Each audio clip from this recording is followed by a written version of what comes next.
हरि ओम। देहि सौभाग्यमारोग्यम देहि मे परमं सुखम रूपम देहि जयम देहि यशो देहि दुषो जहि। पठनोत्सुकाः अस्माकं छात्राः अहं मन्ये ये छात्राः पठितुम् इच्छन्ति वस्तुतः ते एव छात्राः समयेन अस्मिन् गणे संलग्नाः भवन्ति। इदम् आवश्यकं नास्ति यद् 50 छात्राः संलग्नाः भवन्तु। एकः अपि छात्रः यदि संलग्नो भवति, एकः अपि छात्रः यदि आत्मानं योजयति अस्मिन् गणे, तदपि सार्थकत्वमेव भजति। अतः इदानीम् अहं पश्यामि यद् 25 छात्रेषु केचन एव छात्राः आत्मानम् अत्र संयोजयन्ति। इदानीं संयुक्ताः सन्ति। भवतु नाम केचन एव भवन्तु, किन्तु ये सन्ति तान् अहं पाठयामि, स्वकीयं विषयम् उपस्थापयामि। अयि भो छात्राः, यथा भवन्तः जानन्ति यद् इदानीं कारकप्रकरणं प्रचलति। अस्मिन् कारकप्रकरणे पञ्चमी कारकप्रकरणं प्रचलति इदानीं। तेषु अपि पञ्चमी कारकेष्वपि या पञ्चमी कारकेऽपि विभक्तेः द्विधा विधानं जातम्। एका उपपद विभक्तिः, अपरश्च कारक विभक्तिः। कारक विभक्तेः व्याख्यानं जातम्, उपपद विभक्तेः व्याख्यानम् इदानीं प्रचलति। तेषु उपपद विभक्तिषु व्याख्यान प्रसंगे गतदिवसे एकं वार्तिकम् अवशिष्टमासीत् व्याख्यानाय। इदानीं तद्वार्तिकमेव उपस्थापयामि, पाठयामि। तत्र वार्तिकमस्ति।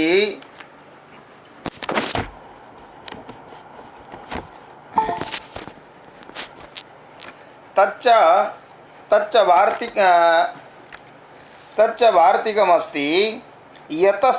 यतश्चाध्वकाल निर्माणं ततः पंचमी। यतः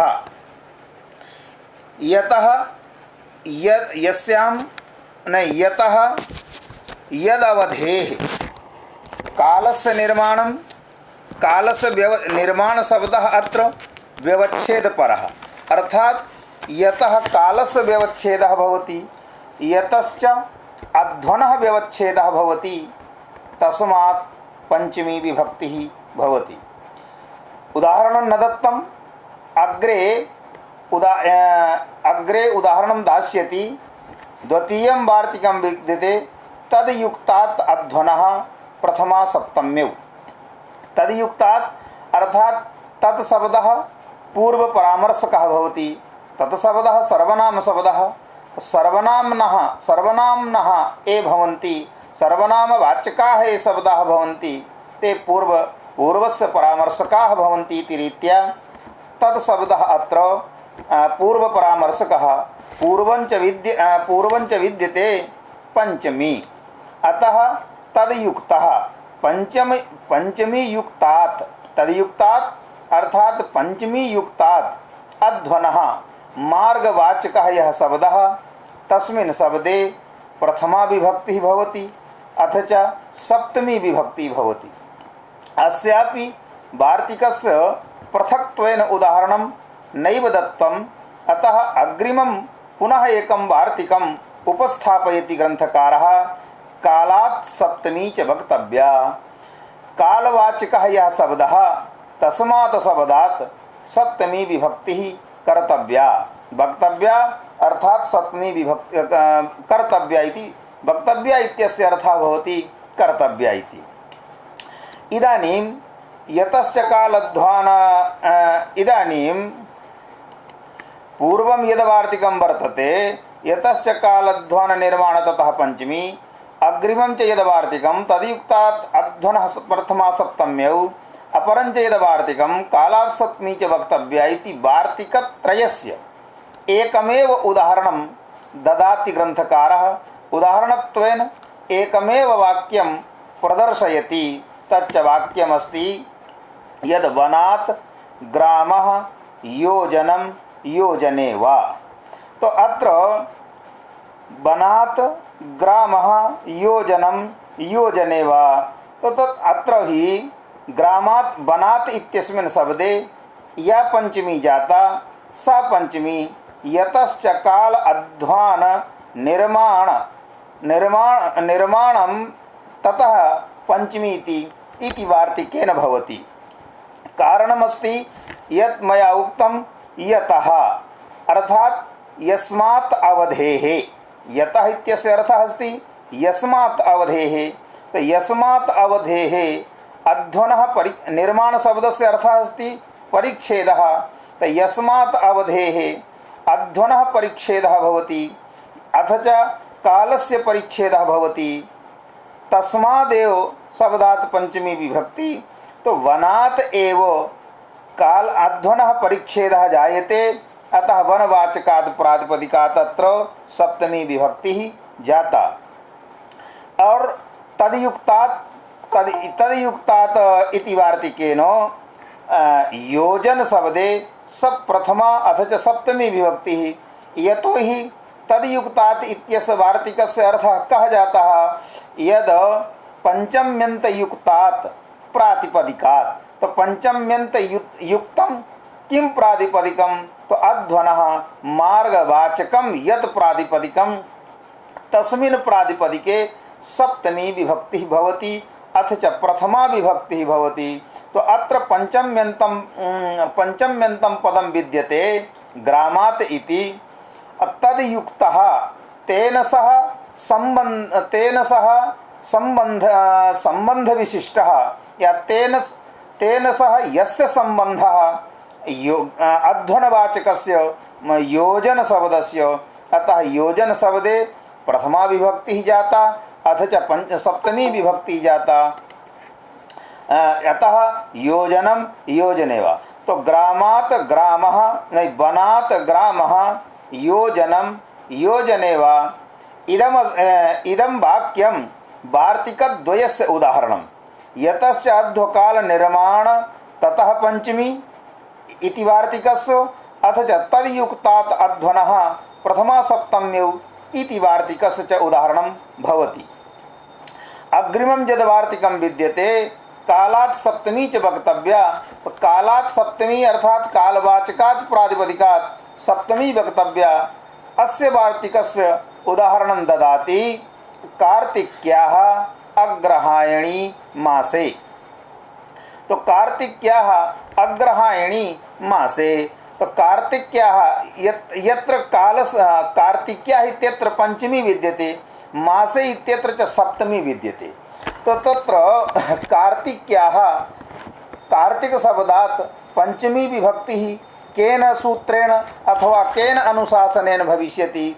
मासे इति पदे च कालवाचके मासे इति पदे सप्तमी केन अनुशासनेन भविष्यति इति जिज्ञासायाम् अत्र वार्तिकद्वयस्य प्रवृत्तिः।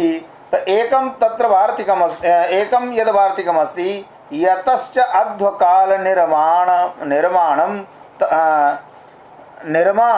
ततः पंचमी। तो यतश्च अध्वकाल निर्माण इति। तो कार्तिक शब्दः काल परिच्छेदकः। निर्माण शब्दस्य अर्थः अस्ति परिच्छेदकः। तो यतः यस्मात् अवधेः काल परिच्छेदकः भवति। यस्मात् अवधेः काल परिच्छेदकः जायते, कालस्य परिच्छेदः भवति। तो कार्तिक मासम् आदाय कालस्य परिच्छेदः क्रियते। तत्र कारणं किमस्ति? ज्योतिषशास्त्ररीत्या एकम् अयनं पूर्वायणं उत्तरायणः भवति, अपरश्च दक्षिणायनः भवति। तो उत्तरायणः एकम् अयनं भवति, उत्तरायणः अपरश्च भवति दक्षिणायनः। तो उत्तरायणस्य प्रारंभः कार्तिक मासात् जायते। अतः कार्तिक मासः काल परिच्छेदकः। तो काल परिच्छेदकत्वेन विद्यमानात् कार्तिक शब्दात्, कार्तिकी इति शब्दात् पंचमी विभक्तिः, तो कार्तिक्याः। अब तेन पंचम्यन्तेन सह यस्य युक्तः यस्य संबंधः तत्र सप्तमी विभक्तिः भवति। तो तत्र पंचम्यन्तेन कार्तिक्याः इति पंचम्यन्तेन पदेन संबंधः विद्यते कालवाचकस्य मास शब्दस्य। अतः मास शब्दात् तत्र सप्तमी विभक्तिः जाता, सप्तमी च वक्तव्या इति वार्तिकेन। अतः इदमपि वाक्यं वार्तिकद्वयस्य उदाहरणम्। अग्रिमं सूत्रम् इदानीमस्ति अन्यारादितरते दिक् शब्दांचुत्तर पदाजाहि युक्ते। अन्य, आरात, इतर, रित, दिक् शब्द, अंचुत्तर, पद जाहि, आहि, पदा जाहि, अंचुत्तर पद अजाहि युक्ते, आच आहि युक्ते। युक्तः संबंधः अर्थात अन्य शब्देन सह, आरात शब्देन सह, इतर शब्देन सह, रीते शब्देन सह, अथ च दिक् शब्दात् दिक् शब्द अंचुत्तर पदेन सह, अंचुत्तर पदेन सह, अथ च आच प्रत्यांतेन सह, आहि प्रत्ययांतेन सह यस्य प्रातिपदिकार्थस्य संबंधः तद प्रातिपदिकात् पंचमी विभक्ति भवति। यद्यपि इदानीं रिकार्ड इति भवति, किन्तु अहं निवेदयामि मध्ये छात्राः आगच्छन्ति। यदा छात्राः मध्ये आगच्छन्ति तदा व्यवधानम् अहम् अनुभवामि। पुनः पुनः संयोजनाय इदं यन्त्रं सूचयति। यदि एकः छात्रः आत्मानं योजयितुम् इच्छति, भवन्तः भवान् स्वीकृतिं ददातु। तो मध्ये किं भवति, व्यवधानं भवति। यदि भवतां समेषामपि पार्श्वे या एषां पार्श्वे यदि समयः नास्ति तो काचित् प्रतिबद्धता न विद्यते। यद् आत्मानं योजयन्तु एव। एकः अपि छात्रः यदि योजयति, छात्रद्वयं वा योजयति, अहम् अध्यापनं कारयिष्यामि। अहं पश्यामि इदानीं मध्ये अनेके छात्राः आगच्छन्ति। यदि नास्ति समयः भवतां पार्श्वे मा गच्छन्तु, काचित् प्रतिपत्तिः नास्ति। यदि पठितुम् इच्छन्ति भवन्तः चेत् तदा समयेन आत्मानं योजयतु। अस्मिन् गणे समयेन भवन्तः आगच्छन्तु। यदा इच्छा भवति तदा मध्ये आगच्छन्ति भवन्तः, यदा इच्छा न भवति पुनः गच्छन्ति। एतेन न किमपि भवति। अतः एकवारं पुनः कथयामि, यदि पठितुम् इच्छन्ति चेत् समयेन अत्र आगच्छन्तु, न पठितुम् इच्छन्ति मा पठन्तु, न काचित् विप्रतिपत्तिः न विद्यते। अतः इदानीं यः अत्र आगमिष्यति, आत्मानं योजयितुम् इच्छति चेत् अहं स्वीकृतिं न दास्यामि। समयेन आगच्छन्तु भवन्तः। तो एतस्मिन् सूत्रे युक्ते इति पदं विद्यते। युक्ते इति सप्तम्यन्तं पदं। तो युक्तः संबंधः। युक्तः इत्यस्य अर्थः किं भवति, संबंधः। तो केन सह संबंधः, यतोहि संबंधस्य संबंधी आधीन संबंधः भवति संबंधी आधीनम्। तो संबंधी आधीनस्य संबंधस्य यः प्रतियोगिवाचकः तस्मात् प्रतियोगिवाचकादेव पंचमी विभक्तिः भवति। तो केन सह संबंधः इति जिज्ञासायाम् अत्र शब्दाः उपात्ताः, अनेके शब्दाः उपात्ताः। यथा अन्य शब्दः, आरात शब्दः, रीत शब्दः, दिक् शब्द, अंचुत्तर पद, आच आहि। एतेषां तो आच इति प्रत्ययान्तेन निष्पन्नं यत् प्रातिपदिकम् आहि इति प्रत्ययेन निष्पन्नं यत् प्रातिपदिकं तेन सह यस्य प्रातिपदिकस्य सम्बन्धः तस्मात् प्रातिपदिकात् पंचमी विभक्ति भवति। अत्र अन्य तदेव लिखितं यद् एतैः योगे पंचमी स्यात्। इदानीं व्याख्यानं करोति यद् अन्यशब्दः नानार्थकः। तत्र अन्यः, भिन्नः, इतरः, विलक्षणः एवं एते अर्थाः भवन्ति अन्यशब्दस्य। यथा कश्चन कथयति अयं जनः देवदत्तात् विलक्षणः, अयं जनः देवदत्तात् विलक्षणः, राजीवः सिन्दात् गणेशात् विलक्षणः, गणेशः राजीवात् विलक्षणः। तो गणेशात् विलक्षणः राजीवः, राजीवात् विलक्षणः गणेशः। तो अत्र विचारयतु गणेशात् विलक्षणः राजीवः अथवा राजीवात् विलक्षणः गणेशः।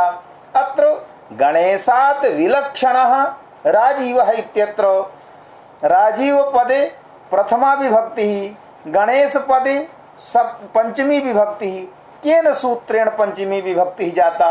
तत्र अनेनैव सूत्रेण भवति। यतोहि अन्यशब्दस्य भिन्नः अर्थः भवति, इतरः अर्थः भवति, विलक्षणः अर्थः भवति। न हि मात्र एते एव अर्थाः भवन्ति अन्यशब्दस्य, अन्येपि अर्थाः भवन्ति, किन्तु इदानीं स्मृतौ एते अर्थाः एव आगच्छन्ति। तो विलक्षण शब्दात् योगेपि अनेनैव सूत्रेण पंचमी विभक्ति। तो यदि गणेशात् विलक्षणः राजीवः, पुष्करात् विलक्षणः गणेशः इत्यादि स्थले विलक्षण शब्द योगे विलक्षण शब्दार्थेन सह यस्य प्रातिपदिकार्थस्य सम्बन्धः तदर्थवाचकात् प्रातिपदिकात् यदि पंचमी विभक्तिः इष्टा भवति चेत, यदि इष्टा भवति तदा अवश्यमेव अस्मिन् सूत्रे अन्यशब्दः अर्थवाचकः न तो स्वरूपबोधकः। तो अर्थवाचकत्वेन यदा स्वीक्रियते अन्यशब्दः तदा अन्यशब्दस्य अर्थः भिन्नः अपि भवति। घटात् भिन्नः पटः, अन्यशब्दस्य अर्थः इतरः अपि भवति। तो यदि अन्यशब्दस्य अर्थः यथा विलक्षणः यथा च भिन्नः, तो भिन्न शब्दात् योगे पंचमी, विलक्षण शब्दात् योगे पंचमी तथा इतर शब्दादपि योगे पंचमी विभक्तिः भविष्यत्येव अस्मिन् सूत्रे इतर ग्रहणं न कर्तव्यम् इति मनसि शंका निधाय पूर्वपक्षम् उपस्थापयति। पूर्वपक्ष उपस्थापन परकं वाक्यं कथयति। अनन्तरञ्च